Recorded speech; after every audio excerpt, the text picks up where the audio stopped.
बोलो आदिशक्ति जगत जननी जगदम्बा मैया महाकाली की जय हो। ओम सुरथ और वैश्य को देवी का वरदान नामक त्रयोदश पुष्प अथ ध्यानम। ओम बालार्कमण्डलाभासां चतुर्बाहुं त्रिनोत्रां त्रिलोचनां पाशाङ्कुशबलाभीतिर्दङ्गधारयन्तीं शिवां भजे।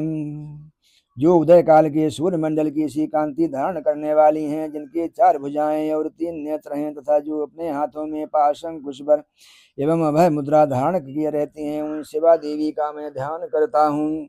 ओम ऋषि रूवाच, ऋषि कहते हैं, ये तत्ते कथनम भूप देवी महात्म्यमुत्तमम् एवं प्रभावा सा देवी यदम धारयते जगतम। राजन, इस प्रकार मैंने तुमसे देवी के उत्तम महात्म का वर्णन किया, जो इस जगत को धारण करती हैं।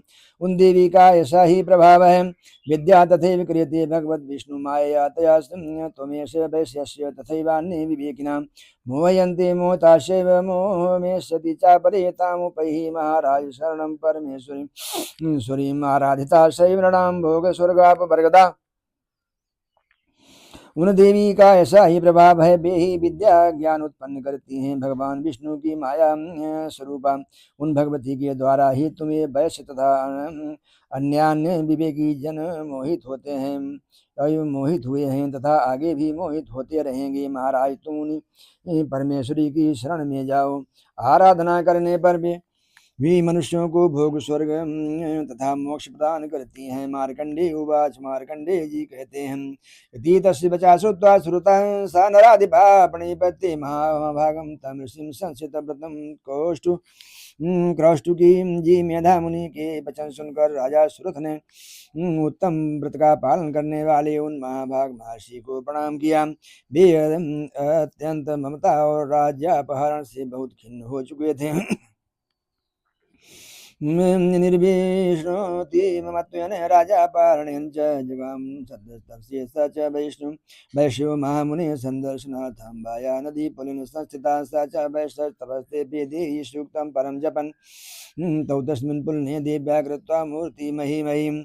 महामुनि इसीलिए विरक्त होकर वे राजा तथा वैश्य तत्काल तपस्या को चले गए और जगदम्बा के दर्शन के लिए नदी के तट पर रहकर तपस्या करने लगे। वे वैश्य उत्तम देवी सूक्त का पाठ करते हुए तपस्या में प्रवृत्त हुए। वे दोनों नदी के तट पर देवी की मिट्टी की मूर्ति बनाकर पुष्प धूप और हवन आदि के द्वारा उनकी आराधना करने लगे। उन्होंने पहले तो आहार को धीरे धीरे कम किया, फिर बिल्कुल निराहार रहकर देवी में ही मन लगा एकाग्रता पूर्वक उनका चिंतन आरंभ किया। अरहण से तुस्तस्य धूप पुष्पधूपाग्नितर्पणैः निराहारयुताहारौ तन्मनस्कौ समाहितं तदा तुष्टं बलिं चैव निजगात्रासुक्षितम् एवं समाराधयतो त्रिभिर्वर्षैरेतात्मनो परितुष्टा जगद्धात्री प्रत्यक्षं प्राचण्डिका। वे दोनों अपने शरीर के रक्त से प्रोक्षित बलि देते हुए लगातार 3 वर्ष तक संयम पूर्वक आराधना करते रहे। इस पर प्रसन्न होकर जगत को धारण करने वाली चंडिका देवी ने प्रत्यक्ष दर्शन देकर के कहा, देवी उवाच, यत् प्रार्थ्य त्वया भूप त्वया चाकुलनंदन प्राप्यतां सर्वं परितुष्टा ददामि तथा। किम देवी बोली, हे राजन तथा अपने कुल को आनंदित करने वाले वैसे तुम लोग जिस वस्तु की अभिलाषा रखते हो वो मुझसे मांगो, मैं संतुष्ट हूँ, अतः तुम्हें वो सब कुछ दूंगी। मार्कंडेय उवाच, ततो बभ्रेण पो राज्यं बिभ्रंशन्यन्य जन्मनि अत्रैव च निजं राज्यं मते शत्रुबलं बलात् सोऽपि वैश्यस्ततो ज्ञानं बभ्रे निर्विषमानुषः ममेत्यहमिति प्राज्ञः संगविच्युतिकारकम्। मार्कंडेय जी कहते हैं, तब राजा ने दूसरे जन्म में नष्ट न होने वाला राज्य मांगा तथा इस जन्म में भी शत्रुओं की सेना को बलपूर्वक नष्ट करके पुनः अपना राज्य प्राप्त कर लेने का वरदान मांगा। वैश्य का चित्त संसार की ओर से खिन्न एवं विरक्त हो चुका था और वे बड़े बुद्धिमान थे, अतः उस समय उन्होंने ममता और अहंता पूर्व आसक्ति का नाश करने वाला ज्ञान मांगा। देवी उवाच, स्वल्पैर्होनिर्होभिर्नृप्ते त्वं राज्यं प्राप्स्यति भवान्। हृत्वा रिपूनश्चखिलं खलितं तब तत्र भविष्यति। राजन तुम थोड़े ही दिनों में, देवी बोली, हे राजन तुम थोड़े ही दिनों में शत्रुओं को मारकर अपना राज्य प्राप्त कर लोगे। वहाँ अब वहाँ तुम्हारा राज्य स्थिर रहेगा। मृतस्य भूया संप्राप्य जन्म देवा विवस्वत।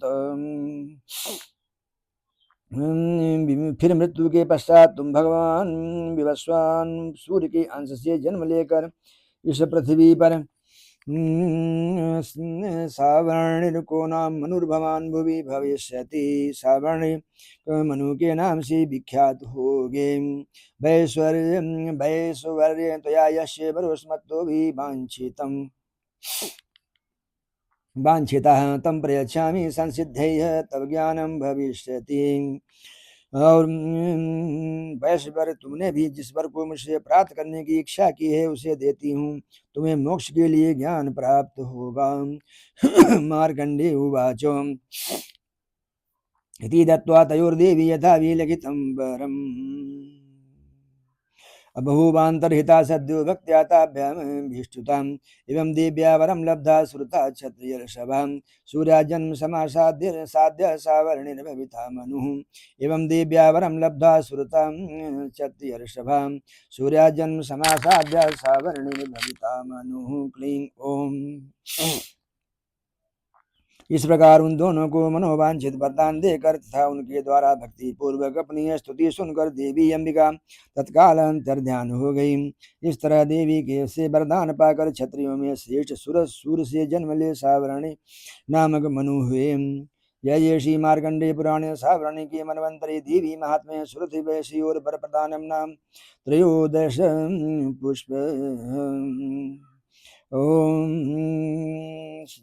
श्री मार्कंडेय पुराण में सावरणी मनवंतर की कथा के अंतर्गत देवी महात्म्य में सुरथना और वैश्य को वरदान नामक 13वां पुष्प संपूर्ण हुआ। बोलो आदिशक्ति जगत माता जगत जननी महामाया महाकाली मैया की जय हो।